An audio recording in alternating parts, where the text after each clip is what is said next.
ان صدقہ جاریہ حاصل کرنے کے لیے اس ویڈیو کو شیئر کرنا مت بھولیں۔ بنی اسرائیل کی نسل بہت تیزی سے بڑھ رہی تھی، میں نے بتایا نا، دیندار لوگوں کے نسل زیادہ۔ فرعون کو یہ ڈر ہوا کہ یہ اتنی تیزی سے نسل بڑھ رہی ہے تو کل یہ ہم پر غالب آ جائیں گے۔ آج بھی یہی حربہ ہے دنیا کا۔ فیملی پلاننگ والے جو بار بار نسل روکنے کا تمہیں مشورہ دے رہے ہیں نا، وہ اس لیے نہیں ہے کہ عورتوں کی صحتیں اچھی ہوں، وہ تو حمل روکنے کی گولیاں کھانے سے صحتیں برباد ہو رہی ہیں عورتوں کی۔ وہ اس لیے کہ آپ کے ملک میں جوانوں کا ریشو بوڑھوں سے بڑھ جائے گا، آرمی میں سلیکشن کے لیے افراد بہت ایک سے بڑھ کر ایک شخص ہوگا۔ جب جوان بڑھتے ہیں نا تو فوج میں ہر طرح کے آپ کو قابلیت والے لوگ ملتے ہیں اور ہر شعبے میں آپ کو لوگ ملیں گے۔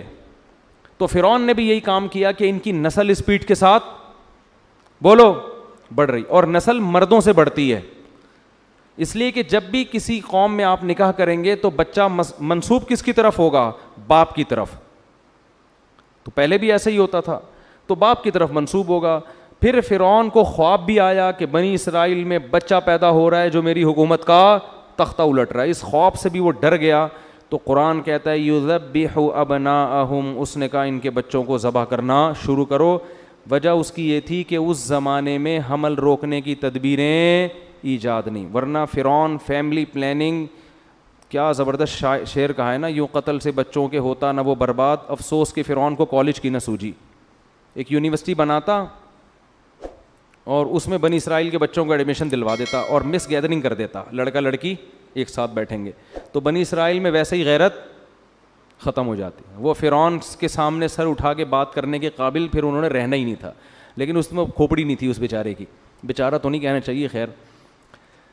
دوسرا، فرعون ایک اور کام کر لیتا تو بہت خاندانی کام ہو جاتا، بدنام بھی نہ ہوتا اور بنی اسرائیل خود اس کو سیلوٹ کرتے۔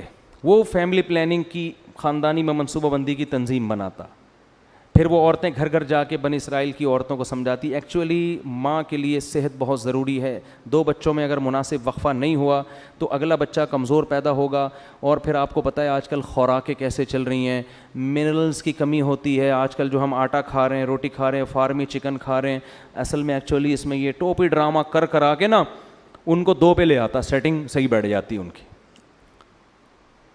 تو نہ بدنام ہوتا بلکہ بنی اسرائیل خود اگلے الیکشن میں اس کو کھڑا کر رہے ہوتے۔ یہ میں کیوں سمجھا رہا ہوں؟ کام بالکل وہی ہو رہا ہے جو فرعون نے کیا، لیبل اس پہ بہت اچھا لگا جا رہا ہے، زچہ اور بچہ کی صحت، سمجھ رہے ہو؟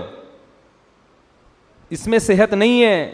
پہلے زمانے میں جو بچے پیدا ہوتے تھے نا عورتوں کے، ان کی عمریں دیکھو 90 سال، یہ تو نیچرل ہے۔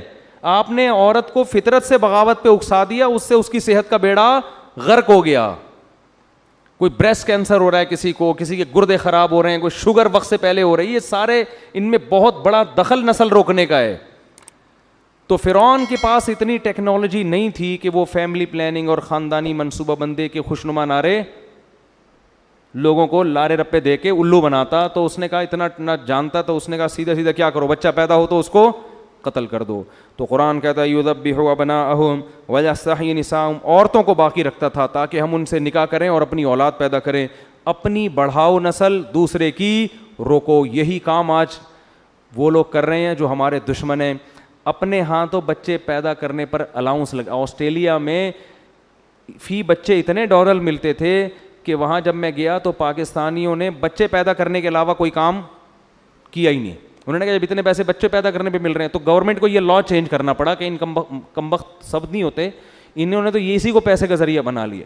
تو جب میں آسٹریلیا گیا میں نے کہا دیکھو تمہیں اب الاؤنس تو نہیں مل رہا لیکن اسپیڈ میں کوئی فرق نہیں آنا چاہیے، ٹھیک ہے نا، ٹھیک ہے، اسپیڈ تمہاری وہی رہنی چاہیے اللہ کے لیے، کیونکہ اللہ نے رزق کا وعدہ کیا ہے۔ اب پتہ نہیں یہ سن کے ان کی اسپیڈ وہی ہے یا چینج ہو گئی ہے، لیکن پاکستانی کہاں، جب پیسے نہیں ملیں گے تو وہ سستی کا شکار ہو جائے گا۔ خیر، تو کتنے ملک ایسے ہیں جو خود ہی اپنی موت مرنے والے ہیں، نسل گھٹتے گھٹتے۔ چائنا بھی ابھی فیوچر میں اس کے بارے میں بڑی خطرناک پیش گوئیاں شروع ہو گئی ہیں جو اس نے نسل روکی ہے نا۔ ان صدقہ جاریہ حاصل کرنے کے لیے اس ویڈیو کو شیئر کرنا مت بھولیں۔